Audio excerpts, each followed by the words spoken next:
स्वागतम। स्वागत है दोस्तों, आज आपका पुनः मेरे इस चैनल पर। दोस्तों, आज हम पुनः एक प्रेरणादायक कहानी लेकर आए हैं जिसका शीर्षक है बाज और सांप।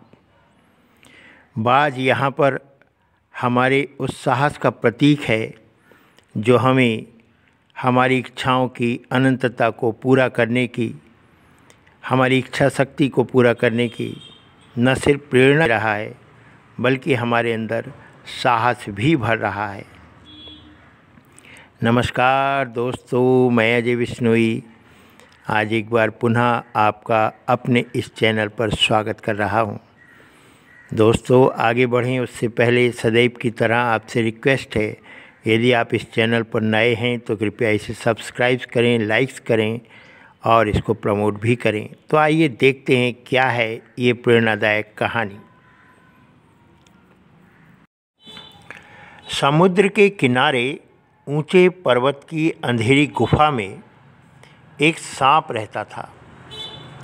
समुद्र की तूफानी लहरें धूप में चमकती, झिलमिलाती और दिन भर पर्वत की चट्टानों से टकराती रहती थीं। सांप सारे दिन इसका आनंद लेता था। पर्वत की अंधेरी घाटियों में एक नदी भी बहती थी। अपने रास्ते पर बिखरे पत्थरों को तोड़ती, शोर मचाती हुई यह नदी बड़े ज़ोर से समुद्र की ओर लपकती जाती थी। जिस जगह पर नदी और समुद्र का मिलाप होता था वहाँ लहरें दूध के झाग सी सफ़ेद दिखाई देती थीं। सांप को ये दृश्य बड़ा आनंददायी प्रतीत होता था। वह सारे दिन इसका आनंद लेता रहता था। अपनी गुफा में बैठा हुआ सांप सब कुछ देखा करता। लहरों का गर्जन, आकाश में छिपती हुई पहाड़ियाँ, टेढ़ी मेढ़ी बल खाती हुई नदी की गुस्से से भरी आवाज़ें। वह मन ही मन खुश होता कि इस गर्जन तर्जन के होते हुए भी वह सुखी और सुरक्षित है। कोई उसे दुख नहीं दे सकता। सबसे अलग, सबसे दूर वह अपनी गुफा का स्वामी है। ना किसी से लेना, न किसी से देना। दुनिया की भाग दौड़, छीना झपटी से वह दूर है। सांप के लिए सच में यह सबसे बड़ा सुख था। उसे अपनी गुफा ही अपना संसार नज़र आती थी। एक दिन एक अजीब घटना घटी। दूर गगन में उड़ता हुआ एक बाज अचानक उसकी गुफा में आकर गिरा। बाज जख्मी था। उसके पंखों पर कितने ही जख्म के निशान थे। वह लगभग अधमरा सा ज़ोर ज़ोर से हाँफ रहा था। ज़मीन पर गिरते ही उसने एक दर्द भरी चीख मारी और पंखों को फड़फड़ाता हुआ धरती पर लौटने लगा। डर से सांप अपने कोने में सिकुड़ गया, किंतु दूसरे ही क्षण उसने भांप लिया कि बाज जीवन की अंतिम सांसें गिन रहा है और उससे डरना बेकार है। यह सोचकर उसकी हिम्मत बंधी और वह रेंगता हुआ उस घायल पक्षी के पास आ पहुंचा। उसकी तरफ कुछ देर तक देखता रहा, फिर मन ही मन खुश होता हुआ बोला, क्यों भाई, इतनी भी जल्दी क्या थी मरने की। बाज ने एक लंबी आह भरी। ऐसा ही दिखता है कि आखिरी घड़ी आ पहुंची है, लेकिन मुझे कोई शिकायत नहीं है। मैंने ज़िंदगी को खूब भोगा, आसमान की ऊंचाइयों को छुआ है, अपने पंखों से मैंने दूर तक ऊंचाइयों को नापा है। तुम ज़िंदगी भर आकाश में उड़ने का आनंद कभी नहीं उठा पाओगे। सांप मनी मन बाज की मूर्खता पर हंस रहा था। सोच रहा था एक दिन तो सबको मिट्टी में मिल जाना है। अचानक बाज ने अपना झुका हुआ सिर ऊपर उठाया और एक बार पुनः उड़ने का प्रयास किया। बाज के मुंह से एक बड़ी जोर की करुणा भरी चीख फूटी।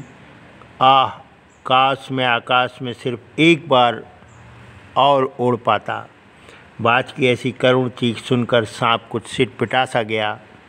एक क्षण के लिए उसके मन में उस आकाश के प्रति इच्छा पैदा हो गई जिसके वियोग में आज इतना व्याकुल होकर ये बाज झटपटा रहा था। बाज को झटपटाते देख सांप ने उससे कहा, यदि तुम्हें स्वतंत्रता इतनी प्यारी है तो इस चट्टान के किनारे से ऊपर क्यों नहीं उड़ जाने की कोशिश करते। हो सकता है कि तुम्हारे पैरों में अभी इतनी ताकत बाकी हो कि तुम आकाश में उड़ सको। कोशिश करने में क्या हर्ज है। बाज में एक नई आशा जग उठी। वह दूने उत्साह से अपने घायल शरीर को घसीटता हुआ चट्टान के किनारे तक लाया। खुले आकाश को देखकर उसकी आंखें चमक उठी। उसने एक गहरी लंबी सांस ली और अपने पंख फैलाकर हवा में कूद पड़ा, किंतु उसके टूटे पंखों में इतनी शक्ति नहीं थी कि उसके शरीर का बोझ संभाल सकें। पत्थर सा उसका शरीर लुढ़कता हुआ नदी में जा गिरा। एक लहर ने उठकर उसके पंखों पर जमे खून को धो दिया। उसके थके मांदे शरीर को सफ़ेद फेन से ढक दिया। फिर अपनी गोद में समेटकर उसे अपने साथ सागर की ओर ले चली। लहरें चट्टानों पर सिर धुनने लगीं, मानो बाज की मृत्यु पर आंसू बहा रही हों। धीरे धीरे इस समुद्र के असीम विस्तार में बाज आँखों से ओझल हो गया। चट्टान की खोखल में बैठा हुआ सांप बड़ी देर तक बाज की मृत्यु और आकाश के लिए उसके प्रेम के विषय में सोचता रहा। सांप सोचने लगा, आकाश की असीम शून्यता में क्या ऐसा आकर्षण छिपा है जिसके लिए बाज ने अपने प्राण गंवा दिए। वह खुद तो मर गया, लेकिन मेरे दिल का चैन अपने साथ ले गया। न जाने आकाश में क्या खजाना रखा है। एक बार तो मैं भी वहाँ जाकर उसके रहस्य का पता लगाऊंगा, चाहे कुछ देर के लिए ही हो। कम से कम उस आकाश का स्वाद तो चख लूँगा। यह कहकर सांप ने अपने शरीर को सिकोड़ा और आगे रेंगकर अपने को आकाश की शून्यता में छोड़ दिया। धूप में क्षण भर के लिए सांप का शरीर बिजली की लकीर सा चमक गया, किंतु जिसने जीवन भर रेंगना सीखा था वह भला क्या उड़ पाता। नीचे छोटी छोटी चट्टानों पर धप्प से सांप जा गिरा। ईश्वर की कृपा से बेचारा बच गया, नहीं तो मरने में क्या कसर बाकी रही थी। सांप अपने ऊपर हंसने लगा, कहने लगा, तो उड़ने का यही आनंद है। भर पाया मैं तो। पक्षी भी कितने मूर्ख हैं, धरती के सुख से अनजान रहकर आकाश की ऊंचाइयों को नापना चाहते हैं। किंतु अब मैंने जान लिया कि आकाश में कुछ नहीं रखा, केवल ढेर सी रोशनी के सिवा वहाँ कुछ भी नहीं। शरीर को संभालने के लिए कोई स्थान नहीं, कोई सहारा नहीं। फिर वे पक्षी किस बूते पर इतनी डींगें हाँकते हैं, किस लिए धरती के प्राणियों को इतना छोटा समझते हैं। अब मैं कभी धोखा नहीं खाऊंगा। मैंने आकाश देख लिया और खूब देख लिया। बाज तो बड़ी बड़ी बातें बनाता था, आकाश के गुण गाते नहीं थकता था। उसी की बातों में आकर मैं आकाश में कूदा था। ईश्वर भला करे, मरते मरते बच गया। अब तो मेरी ये बात और भी पक्की हो गई कि अपनी खोखल से बड़ा सुख और कहीं नहीं है। सांप सोच रहा था कि बाज कितना अभागा था जिसने आकाश की आज़ादी को प्राप्त करने में अपने प्राणों की बाजी लगा दी। किंतु कुछ देर बाद सांप के आश्चर्य का ठिकाना नहीं रहा। उसने सुना, चट्टानों के नीचे से एक मधुर रहस्यमय गीत की आवाज़ उठ रही है। पहले उसे अपने कानों पर विश्वास नहीं हुआ, किंतु कुछ देर बाद गीत के स्वर अधिक साफ सुनाई देने लगे।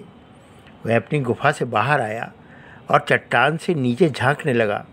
सूरज की सुनहरी किरणों में समुद्र का नीला जल झिलमिला रहा था। चट्टानों को भिगोती हुई समुद्र की लहरों में गीत के स्वर फूट रहे थे।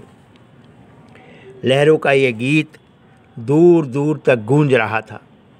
सांप ने सुना, लहरें मधुर स्वर में गा रही हैं, हमारा यह गीत उन साहसी लोगों के लिए है जो अपने प्राणों को हथेली पर रखे हुए घूमते हैं।